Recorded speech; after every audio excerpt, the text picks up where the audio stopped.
ससुराल में दामाद की पहली बारिश। मिडिल क्लास फैमिली की डिम्पल बॉयफ्रेंड निखिल का कैफे में अपनी सहेली टीना और मीना के साथ इंतजार कर रही थी।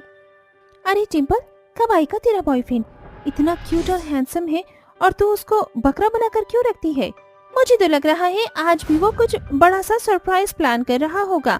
तो जानती है, जब भी निखिल डिम्पल से मिलता है तो उसके लिए कोई ना कोई प्रेजेंट लेकर आता है। ये तो तूने बिल्कुल ठीक कहा डिम्पल, तेरा बॉयफ्रेंड बहुत अच्छा है, तो उसे क्यों पागल बना रही है?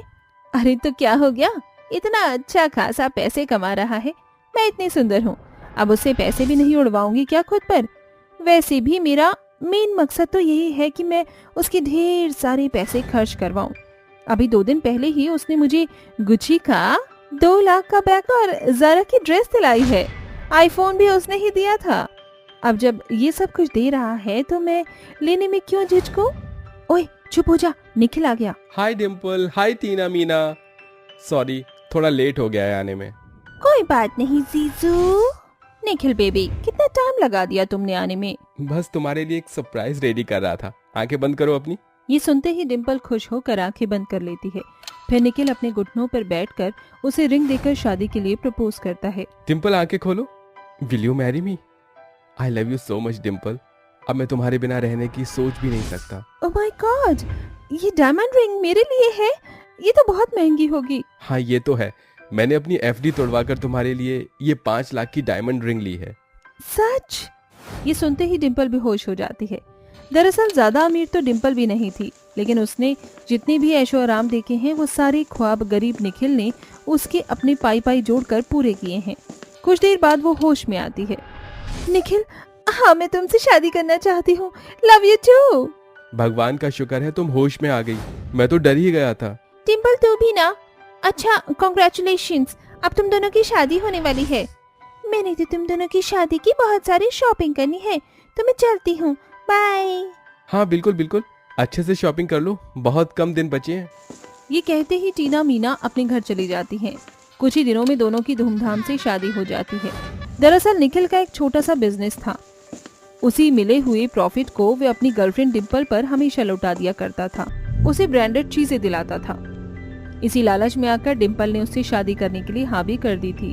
अपनी बूढ़े माँ बाप का निखिल इकलौता बेटा था, उसके बावजूद निखिल अपने माँ बाप को छोड़कर उसके घर का घर जमाई बन जाता है। कुछ दिन बीत जाते हैं। शुरू में माँ बेटी निखिल को बहुत मक्खन लगाते हैं। फिर एक दिन अवंतिका अपने दामाद से कहती है, अरे राम रे, अरे निखिल बेटा, वो टेबल पर कटे हुए फ्रूट रखे हैं, जरा मुझे दे देना। हाँ माँ जी लीजिए। और दामाद जी, एक और काम करोगे? मेरे पैर में बहुत तेज दर्द हो रहा है। मैं डिम्पल से कह देती, पर उसके हाथों में जान कहाँ है जो मेरे पैर दबा सके, तो तुम कर दो। माफ करना दामाद जी, आपसे कहते हुए शर्म आ रही है, पर घुटने में दर्द भी ज्यादा है। अरे माँ जी आप बेफिक्र रहिए, आखिरकार मैं आपका बेटा ही तो हूँ। हाँ बेटा, वो तो तुम हो। 1 घंटे तक पैर दबाने के बाद निखिल अपने कमरे में जाकर लैपटॉप पर काम करता है। फिर इसी बहाने बनाकर डिम्पल कहती है, निखिल मुझे लग रहा है मेरी तबीयत ज्यादा खराब हो रही है, खड़ा भी नहीं हुआ जा रहा, प्लीज तुम खाना बना दो, मुझसे बन नहीं पाएगा। एक बार को हम दोनों भूखे रह लेते, लेकिन माँ को मैं भूखा नहीं छोड़ सकती ना। पर डिम्पल, मैं अपनी प्रेजेंटेशन क्रिएट कर रहा हूँ, अभी माँ जी के पास से ही आया हूँ, समय नहीं है मेरे पास, मैं बाहर से खाना ऑर्डर कर देता हूँ। नहीं नहीं, माँ को बाहर के हाथ का खाना पसंद नहीं है, तुम बना दो ना प्लीज। ठीक है, मैं खाना बना देता हूँ। ये कहकर निखिल अपने काम को छोड़कर घर का खाना बनाने लगता है, जिसके बाद दोनों माँ बेटी खाना खाती हैं। अगले दिन ठंडा मौसम हो रहा था।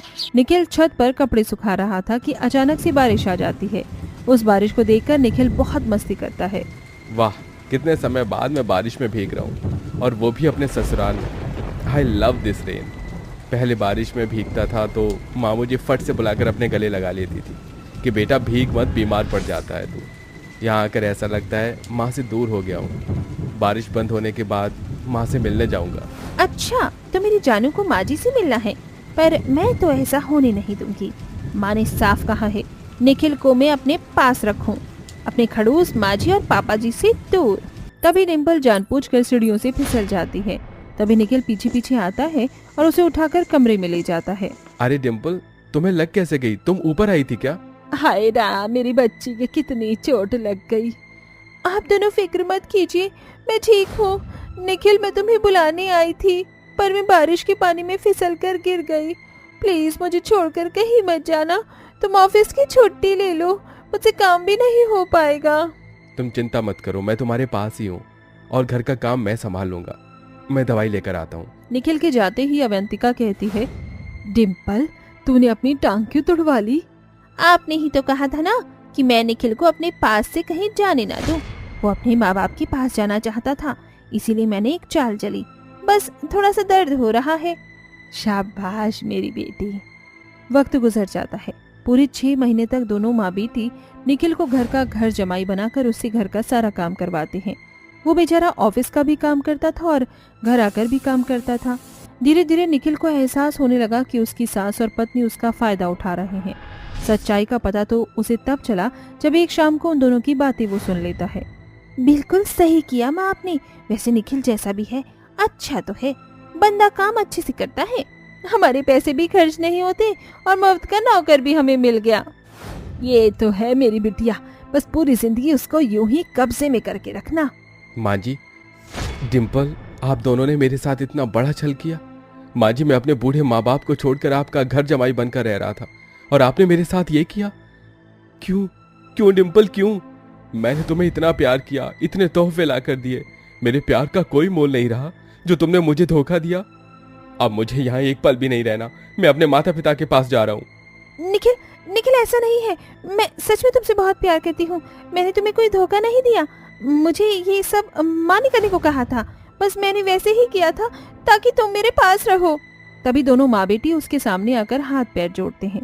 दामाद जी, मुझे माफ कर दो। डिम्पल की कोई गलती नहीं है। मैंने उसे जो बोला उसने वैसा ही किया। मैं अपनी बेटी का घर तोड़ रही थी। मैं तुम्हारे आके हाथ जोड़ती हूँ, मेरी बेटी को ऐसे छोड़कर मत जाओ। क्यों नहीं जाऊं माँ जी, क्यों? मुझे आप दोनों की इस हरकत से बहुत चोट लगी है। छी, शर्म आती है। मैं जा रहा हूँ और डिम्पल, अगर तुम्हें मेरी जिंदगी में आना है तो मेरे माँ बाप की सेवा करनी पड़ेगी, क्योंकि मैं उन्हें छोड़कर कभी नहीं जाऊंगा। हाँ हाँ निखिल, मुझे छोड़कर मत जाओ। मैं तुम्हारे मम्मी पापा से तुम्हें अब कभी अलग नहीं करूंगी। मुझे माफ कर दो, मैं तुम्हारे साथ अपने ससुराल जाना चाहती हूँ। ठीक है, तो अभी चलो मेरे साथ। फिर डिम्पल अपनी माँ को छोड़कर अपने पति के साथ हमेशा के लिए अपने ससुराल चली जाती है, जहाँ निखिल के माता पिता सुंदरी और कमलेश बहू बेटे को देखकर बहुत खुश होते हैं। अजी देखिए तो, हमारा बेटा और बहू दोनों आ गए। आंखें तरस गई थी इन्हें देखने के लिए। माँ, पापा, आप दोनों मुझे माफ कर दो। मैं आपको इस तरह छोड़कर घर जमाई बनने चला गया था, लेकिन अब मेरी आंखों से पट्टी उतर गई है। मैं आपको कभी कहीं छोड़कर नहीं जाऊंगा। अरे मेरा बच्चा आ गया, माफी मत मांग, हमारे लिए यही काफी है। माँ जी, पापा जी, माफ कर दीजिएगा कि मैंने आपके बेटे को आपसे दूर कर दिया था, पर अब हम साथ साथ रहेंगे। मैं अपने हाथों से चाय नाश्ता बनाकर लाती हूँ। हाँ बहू। इस तरह डिम्पल को अपनी जिम्मेदारियों का एहसास हो जाता है और वो अपने ससुराल वालों की सेवा खुशी खुशी करने लगती है।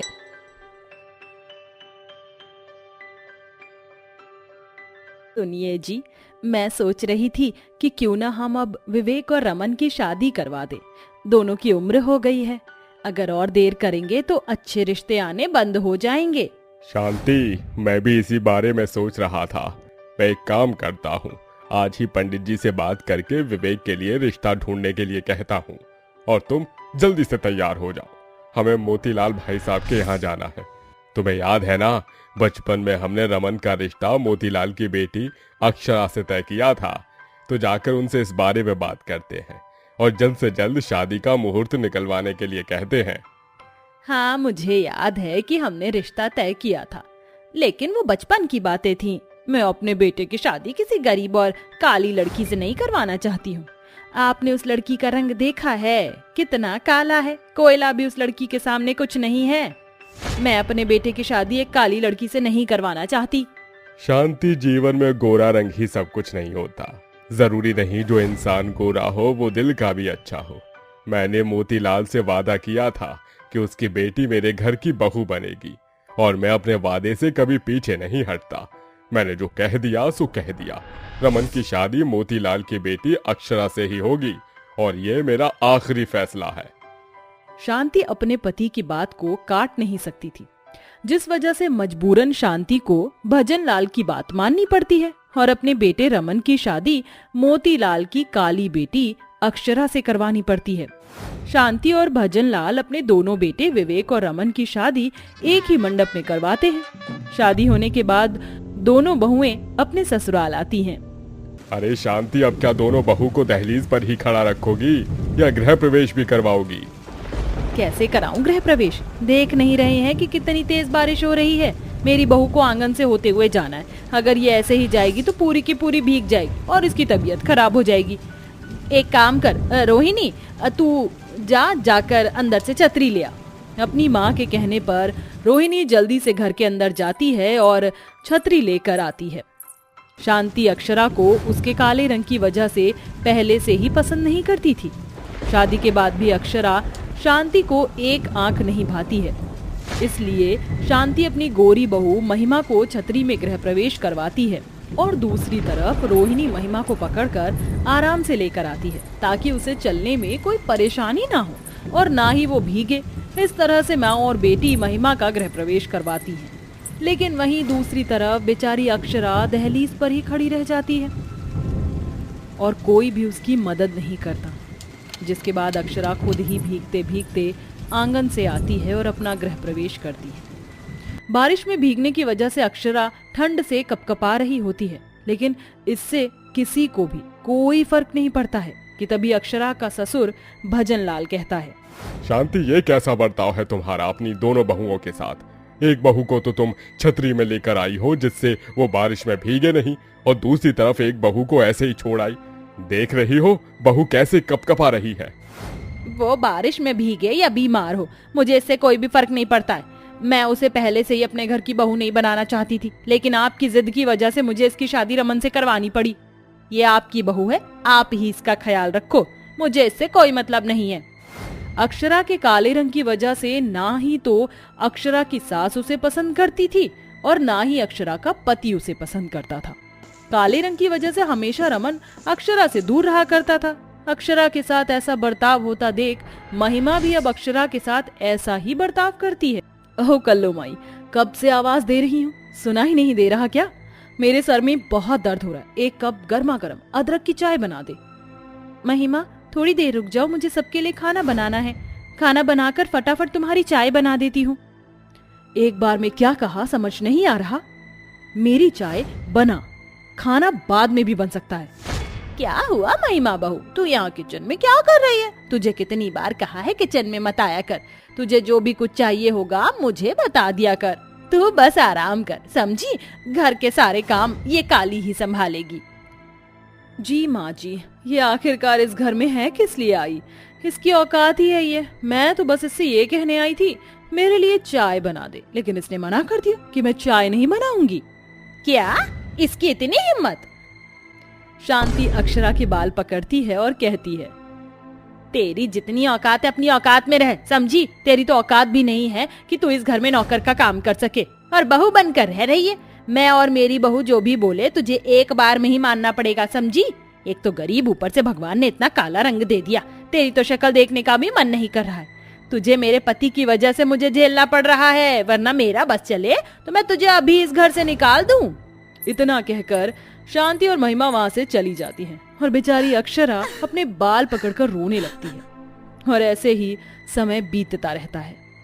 शांति, हम लुट गए, बर्बाद हो गए, हमारा सब कुछ चला गया। क्या हुआ जी, आप ऐसा क्यों कह रहे हैं? सब ठीक तो है ना? कुछ भी ठीक नहीं है। मुझे बिजनेस में बहुत बड़ा लॉस हुआ है और मैंने उसमें सब कुछ गंवा दिया, अपनी कंपनी, अपना ये घर। अब हम लोग सड़क पर आ चुके हैं। शांति। भजनलाल की बात सुनकर शांति के पैरों तले जमीन खिसक जाती है और देखते ही देखते पल भर में बड़े से घर में रहने वाला परिवार एक छोटे से घर में आ जाता है और गरीबी में जीने लगता है। महिमा बहू, शाम हो गई है, अभी तक खाना नहीं बना क्या?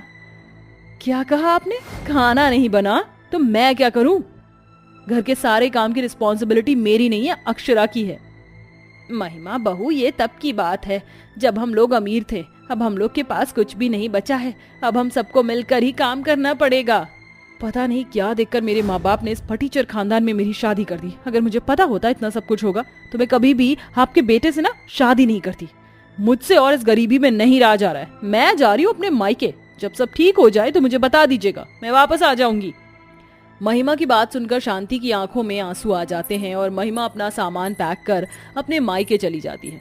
जिस बहू को शांति ने अपने सराखों पर बिठा के रखा था, उसे अपनी बेटी की तरह प्यार किया था, उसने ही ऐसा बर्ताव किया। शांति को बहुत रोना आता है।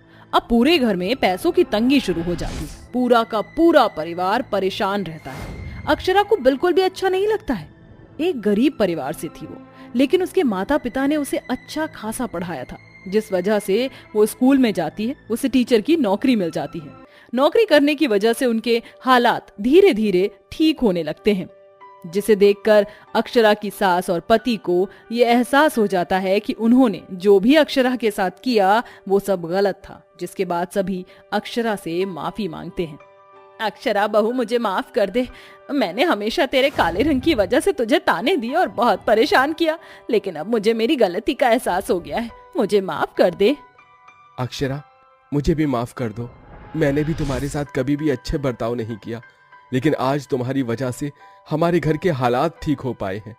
अक्षरा बहुत साफ दिल की होती है, जिस वजह से वो अपनी सास, पति और नंद को बिना कुछ कहे माफ कर देती है। अब सारा परिवार खुशी खुशी एक साथ में रहता है।